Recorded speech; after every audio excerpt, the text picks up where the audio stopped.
लंबा सन्नाटा, धीमी हवा, दूर किसी औरत के रोने की आवाज। आरव अब एक सुनसान जगह पर पहुंच चुका था।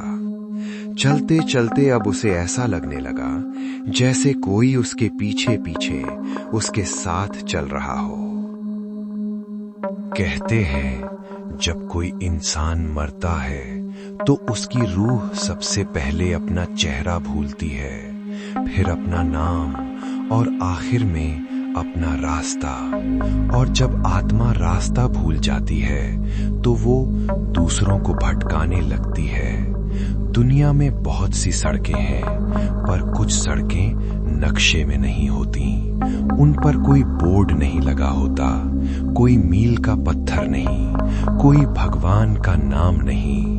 उन सड़कों पर सिर्फ चीखों की यादें होती हैं। आज की कहानी ऐसे ही एक रास्ते की है, और उस ऑटो की जो उस रास्ते का गेट कीपर बन चुका था। अगर आप अभी अकेले हैं तो अपने पीछे देखिए, और अगर आपको लगा कि कोई खड़ा है तो मुड़िए मत, क्योंकि कुछ साए सिर्फ देखे जाने तक ही खामोश रहते हैं।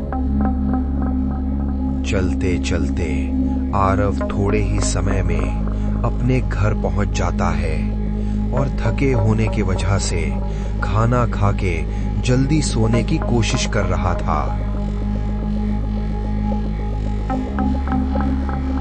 उस रात आरव के घर में कुछ भी ठीक नहीं था।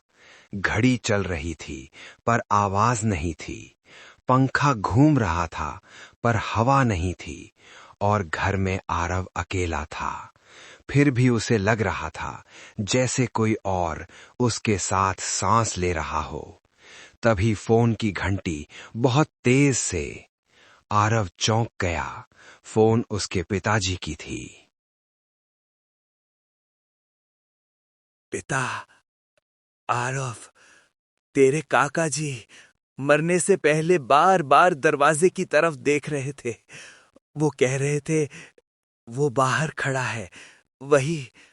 हमने पूछा कौन, तो उन्होंने कहा जो रास्ता दिखाता है पर मंजिल नहीं बताता।